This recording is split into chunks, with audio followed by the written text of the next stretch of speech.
Hello, YouTube. How are we going? All right, let's jump into today's live. So, if you're feeling like you don't have control over your life, or you feel like you are kind of living in the motions, doing the exact same thing, repeating the same day, and it doesn't necessarily, I had this conversation with my client this morning on our one on one call. Going through the motions doesn't necessarily mean that your life is bad or you have a negative life. Something that a term that I have coined is good autopilot. So the way that I explain good autopilot is you were going through the motions of life, things are still happening, right? You are still making money, you've got your career or your business, maybe even both. You have got the relationships in your life, social life, like things are happening. Your health, you're working on your health, or it's really good.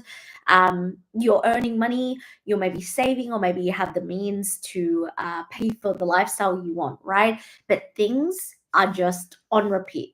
Like if you reflected on your life the past 6 or 12 months, even the past week, you would probably reflect and look at it and be like, okay, everything is the same. I'm waking up and I'm doing the same thing every single day. But it still looks like if you were to put your life on paper, it's like you're ticking off the boxes. This brings this certain feeling that we don't have control or that we can't take control of our life. And I think one of the best things that I ever started to shift my mindset on, and something I encourage all of my clients, is knowing that you are in control of a lot more things than you're probably giving yourself credit for. You are in control of your choices every single day and your decisions. And that is something that I want you to focus on and take away from this live is, what are the choices I am making? Thank you for all of the likes on TikTok. What are all the choices I'm making? What are the decisions that I'm making on a day-to-day basis? Am I choosing this? The answer is probably yes, but you don't want to admit it. And I said this to my client today. It's really funny because it's like we know we're making these choices, right? We know we're making these decisions that aren't really benefiting us. We're just doing the same thing we've always known, but we don't want to admit that we are the ones that are playing the main role in our suffering. And by suffering, I mean living like this is only for you. This life and the things that I share are only for the high achievers that know that they are capable of so much more. They know that they've made it so far in life, but they feel it in their soul. They are made for so much more. But you just find yourself every single month looking back and being like, okay, it's the same. Maybe you got a little bit of a pay rise, or maybe you signed one more client, or maybe you had some really good connection time with your relationships, or maybe you saved a little bit more money, but it's like nothing's really moving, nothing's really progressing. And this is where high achievers get into this mindset that they need to work harder to see success. It's like, if I work a bit harder, again, at doing the exact thing that you've always done, if you grind, what starts to happen is you will see a little bit of a result. So, like the ones that I just shared, maybe you do get a small promotion or that bonus, maybe you do sign a new client, maybe you do save X amount, and then it's like our brain goes, see, you're working hard, so work even harder to get the next result. And we go, we get into this I'll be happy when mindset. See how it's all connected? And so this is for you. Like, if you're feeling out of control, is number one, realizing that every choice and every decision that you make, as much as it may pain you to admit, pain you to take the responsibility, the quicker that you can take responsibility for the role that you play in your own suffering, the quicker you are actually able to minimize the gap between living a life that is one that you actually desire and you've chosen, versus living a life that you've always known, that you were just doing because it's comfortable, that you were just doing because it's easy. And a lot of people don't want to admit or want to make different choices.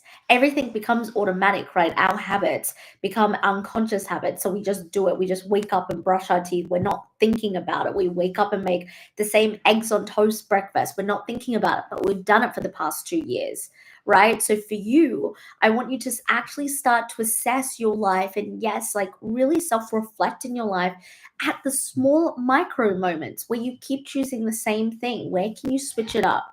Where overall in your week, if you're ending every single week burnt out and frustrated, overwhelmed, exhausted, like physically and mentally, emotionally exhausted, where have you chosen the exact same choices? Where do you keep telling yourself you have no control? And our brain likes to create an ego narrative where it goes, well, I can't control the workload my boss gives me. I can't control that I have bills coming out. I can't, and we go through the list of the things we can't control. I don't care about those, and you shouldn't care about those, because if they are actually things in your external environment that you actually cannot control, it's like the weather. You can't control the weather. So I'm talking that degree, then we don't worry about it. We push it to the side. We don't take notice of it. And instead, we focus on what can I control? My decisions and my choices. So, how am I reflecting on my decisions and my choices every single day? If you are at your 9 to 5 and you really, really want to get out of a corporate job and you want to start a business, and you get home from that corporate job and you don't work on your business, and instead you choose to scroll on your phone and stay up late on Netflix because you're already tired from work and you don't have the capacity, but you do that 3, 4 times a week, and now it's been a month doing it, you are actively choosing that. You are actively making a decision to decide, yes, I am too tired, so instead I'm going to scroll on my phone and go. And again, it's not about, that's just one example. It's not about, oh, I need to just push through. No, but sometimes it requires us to practice resilience. It requires us to call ourselves out on our own bullshit. That is one of the biggest things I started to think about a couple of years ago, is like, how can I get a lot better at calling myself out on my own bullshit? It's like when you have a friend that you love dearly and they keep seeing someone, or dating someone that, time and time again, they are getting heartbroken, they are getting their trust broken, they are not getting their needs met. But now it's been 2 years, they're doing the same thing, and you love this friend, so you sit them down and you call them out on their bullshit. And you say, why do you keep complaining about this, but you keep going back? It's like that type of scenario, but you need to do it with yourself. And of course, you can be blunt, there can be tough love, but you still are doing it with love and appreciation for your friend in that scenario. So I want you to do that to yourself. I always say to my clients, there is no point, it is not productive to shame yourself. It's not productive to judge yourself. Those will just create a spiral of more negative emotions that aren't going to move the needle. We just sit there and we feel sorry for ourselves. And of course, I'm speaking to a different level of clientele, of high achievers here. The people that are resonating with these are the people and the women that I work with that are like, yeah, I am capable of so much more. I am playing into my own bullshit. I do keep choosing the same things over and over again. I had a friend who would complain about their job for 5 years in a row. And it just got to one point where I would not want to partake in the conversation. And I had to have a very serious conversation with this friend and say, I am not the person for you to complain about this job to anymore. And I need you to go away and actually ask yourself, like, what are you doing about it? If you hate it so much, and this is where the friend's like, oh, well, the money's easy, and like I know the role and there's no jobs. No. You are actively choosing to play into that narrative. You can change your story at any point in time. You can change where you are. There are so many, and again, I am not talking about, I'm talking about a certain person, who has this certain amount of privilege of being able to, be in a good job, get a good job, or start a business, or be in this position, right? I'm definitely not talking about another part, the other polarized side of the equation, because I know how the internet can get sometimes. It's like, not everyone's in the position. I'm not talking about those people. I'm talking about the women, the type of women that I coach. They are in the position, but they play in the position of being so comfortable where they are. They really want to change, and they know they are capable of so much more, but they don't want to call themselves out. And so they want to blame their last failed relationship. They want to blame that their parents didn't teach them savings. They want to blame that they have this 9 to 5 and they have to work 12 hours every single day. Do some of you forget that you don't have to do anything unless you want to?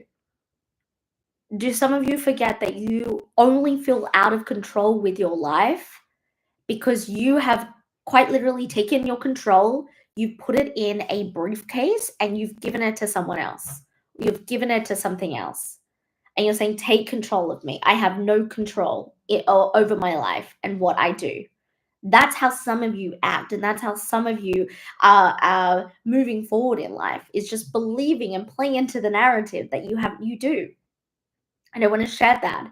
And this comes from a place of so much love. It's a conversation, it's a hard conversation that I've had actually with a couple of my clients.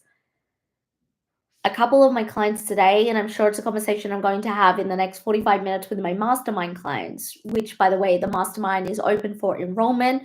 All the details are in the show notes below. Woman Mastery Mastermind, Woman Mastery. That's my 3-phase methodology to how to master yourself as a woman, because I think a lot of people want to get to the next level, but they haven't yet mastered the level they're at.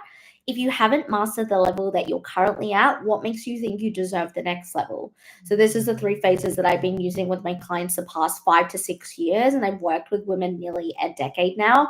So if you want to find out more, definitely go into the show notes below. Over on TikTok, it's in my link in bio, but also slide over onto Instagram. Have a chat with me, slide into my DMs if you want to learn more about this. But I just believe that if you're watching this, you're a high achiever for a reason. You have big ambitions for a reason, and stop doing yourself a disservice. Start to self-reflect every single day. Self-reflect and ask yourself, why am I choosing this?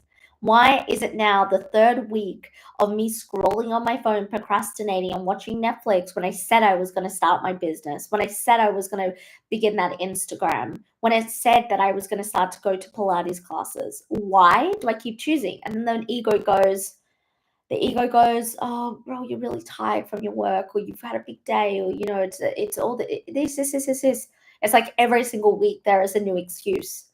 Sometimes we just have to sit with ourselves and be like, I love you, but it is time to stop the bullshit and to get really honest with ourselves.